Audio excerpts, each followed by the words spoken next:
வணக்கம்.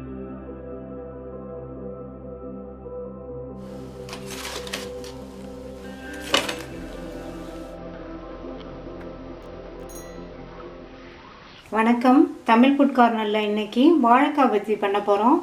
இந்த பஜ்ஜி நல்ல சாஃப்டாகவும் டேஸ்ட்டாகவும் நல்ல மொறுமொறுப்பாகவும் இருக்கும். இப்போ எப்படி பண்ணுறதுன்னு பார்க்கலாம். வாழைக்காய் பஜ்ஜி பண்ணுறதுக்கு ஒரு வாழைக்காய் எடுத்து வச்சுருக்கேன். இதனுடைய காம்பு பகுதியையும் நுனி பகுதியையும் கட் பண்ணிவிட்டு மேல் தோலை லேசாக சீவிக்கலாம். மேல் தோலை இந்த மாதிரி லைட்டாக சீவிட்டு ஒரு சிப்ஸு சீவுறதில் வச்சு சீவிக்கலாம். வாழைக்காயை இப்படி பிடிச்சிட்டு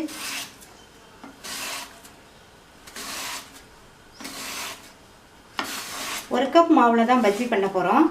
அதுக்கு இந்த ஒரு வாழைக்காய் கரெக்டாக இருக்கும். எல்லாத்தையும் சீவியாச்சு. இந்த மாதிரி ஸ்லைசஸ் மெல்லிஸாக இருந்தால் தான் பஜ்ஜி போடுறதுக்கு நல்லாயிருக்கும். நல்ல பஜ்ஜி நல்லா சாஃப்டாகவும் இருக்கும். இந்த பாத்திரத்தில் ஒரு கப் கடலை மாவு, 2 டேபிள் ஸ்பூன் அரிசி மாவு, 1 டீஸ்பூன் அளவுக்கு தனி மிளகாத்தூள், 1/4 டீஸ்பூன் பெருங்காய பவுடர், 1/4 டீஸ்பூனில் பாதி சமையல் சோடா, இதுக்கு தேவையான அளவு உப்பு.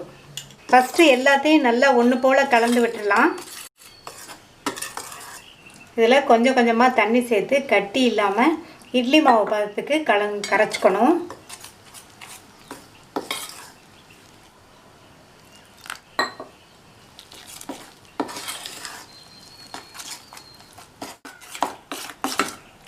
இந்த அளவுக்கு இருக்குது. இன்னும் கொஞ்சம் மட்டும் தண்ணி சேர்த்துக்கலாம்.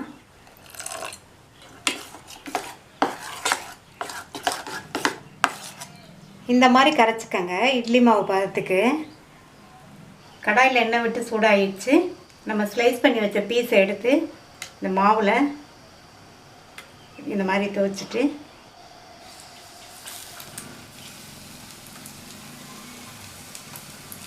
அப்படி நுனி விரலில் பிடிச்சிக்கங்க. பிடிச்சிட்டு அப்படியே போட்டுறணும்.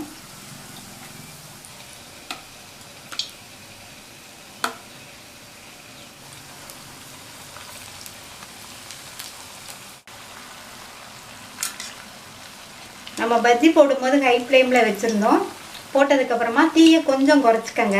அதாவது ஹை ஃப்ளேமுக்கும் மீடியம் ஃப்ளேமுக்கும் நடுவில் வச்சுட்டு இந்த மாதிரி போட்டு எடுத்தால் தான் பஜ்ஜி நல்லா மெதுவாகவும் இருக்கும், மொறுமொறுப்பாகவும் இருக்கும். இன்னொன்று, மாவு கரைக்கிறது இட்லி மாவு பார்த்துக்கு கரைச்சிக்கங்க. அப்போ தான் நிறைய எண்ணெயை குடிக்காது. கொஞ்சம் தண்ணியாக கரைச்சிட்டிங்கன்னா பஜ்ஜி எண்ணெயை குடிச்சிட்டு அமுங்கிடும். இந்த மாதிரி கரைச்சிங்கன்னா நல்லா புசு புசுன்னு இருக்கும், மெதுவாகவும் இருக்கும், மொறுமொறுப்பாகவும் இருக்கும். இப்போ கரெக்டாக வெந்துருச்சு. எண்ணெயோட சத்தமும் அடங்கிடுச்சு. இந்த ஸ்டேஜில் எடுத்துட்டா கரெக்டாக இருக்கும். எடுத்துடலாம்.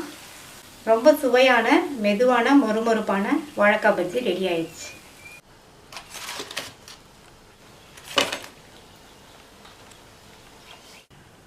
சுவையான வாழைக்காய் பஜ்ஜி ரெடி ஆயிடுச்சு.